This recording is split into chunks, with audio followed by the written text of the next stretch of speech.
yeah, things are,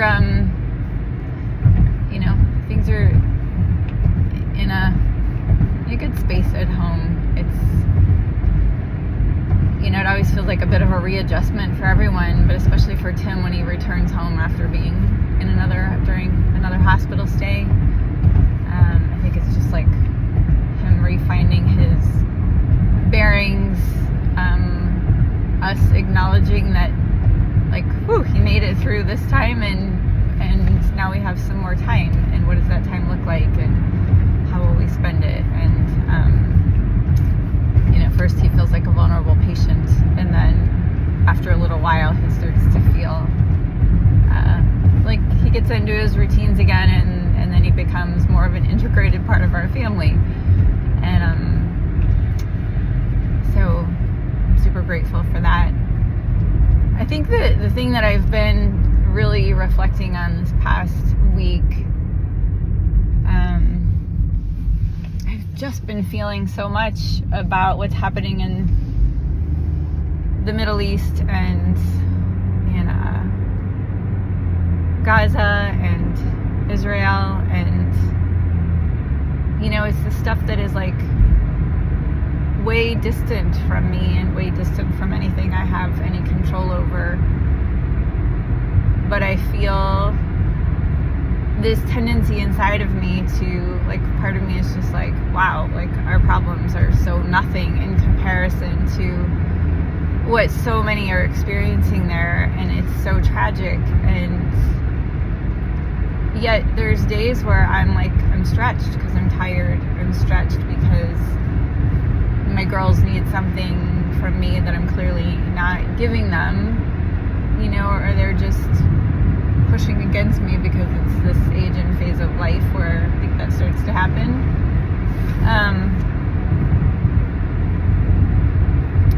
And so I think the feeling is like, I want to just, like, those bad things are happening out there, therefore, the stuff that's happening in my world is nothing in comparison, therefore I should just suck it up and feel fine. But then underneath it, I feel this, like, it like spills out at my girls usually. I have expectations that sometimes are valid, but I think the way that I put out those expectations, I could do it in a kinder, more loving way. Sometimes I find myself, like, resorting to shaming tactics because, like, hey, you misplaced your water bottle, suck it up, because some people don't even have water to drink, so you're fine. There's other water bottles you can choose from, so just get over it. That's the general tone of it. And you can imagine that doesn't go over so well when you've got someone, like, looking for the misplaced water bottle that they really wanted to take to school. So I'm outing myself and outing, like, this tendency to just, like, I just want to squash it. I want to squash the upheaval around me because it feels like it's uncalled for in the face of such huge upheaval in the greater world around us. And I got in the car this morning and was reflecting on it. I was like, oh, it's kind of a both and. It's and, not a but. So it feels really different when I say, so this is happening for me, but that's happening over there, therefore I should just suck it up and feel fine. Or, yeah, this is happening for you, but this huge bad thing is happening for other people, therefore you should just suck it up. And feels kinder, like, this is happening for me, or for us, or for you, and these big horrible things are happening somewhere else in the world, and they're both hard in their own way. They're both I think cancer is tragic. The little spits and spats in a normal household are not tragic, but they feel hard sometimes. And that hardness also happens function with the other hardness. And I think for me, when I don't process it that way, the big bad hardness in the world, I internalize it, and then it like adds to the hardness of my own personal daily lived experience, because I'm kind of using that other hardness as a way to like escape feeling the unique hardness of my own circumstance. And I really say that carefully, because in a lot of ways I feel like my own circumstances are not hard. You know, they're, in comparison, they're not. There's so much good, and there's so much blessing, and there's so much like gift in my life and in our lives as a family. So I just am feeling kind of called to explore what does it look like to really hold both, to hold the personal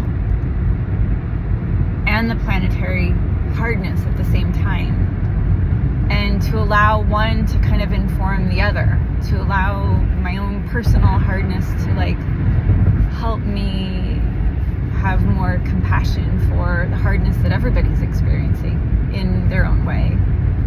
I think when I don't feel my hardness, then I feel really removed. But if I can feel what it feels like to be stretched and tired, and like really just feel that and have compassion for myself, it allows me to feel like a whole lot of compassion for people who are awake night after night after night because bombs are dropping around them, or they've lost a loved one, or they've witnessed tragedy that is tragedy no human being should ever have to witness or experience. And I think when I don't feel that in me, it's like I'm doing lip service to my care and concern for what's outside of me, beyond me. But if I can experience it in myself to whatever degree,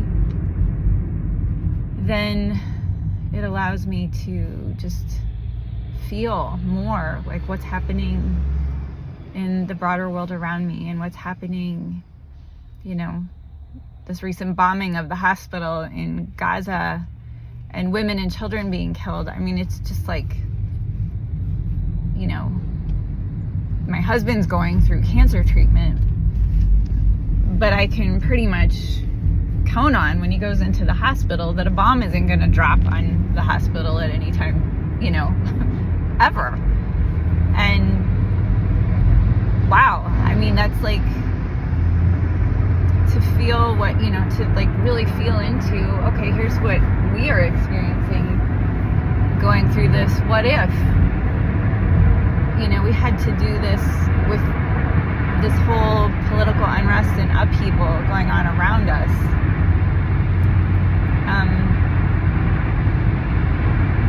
I can feel into the hardness that they're already experiencing, the fragileness of life that they're already aware of, the moment to moment, like, is my loved one going to live, combined with, holy shit, bombs are dropping too, and now half of the hospital that I'm in is like the basic provisions that we count on here can't be counted on.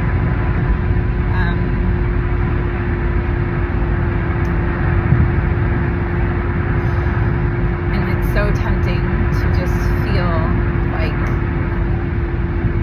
yeah, just to kind of resort to, I need to suck it up, because that's really bad. And I think I'm just gonna like explore that more today in my heart, and just allow myself to feel the hardness of both, not as a way to like have a pity party, but to feel like when I allow myself to just be present and not push away my own struggle, but allow it to open my heart to the greater struggle that others are experiencing, and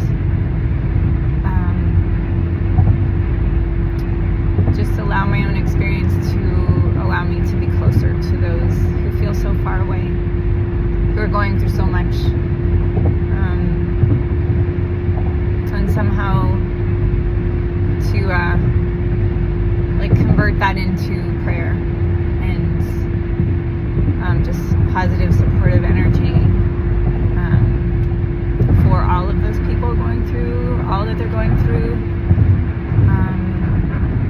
until there's a time that I could help in a more tangible way.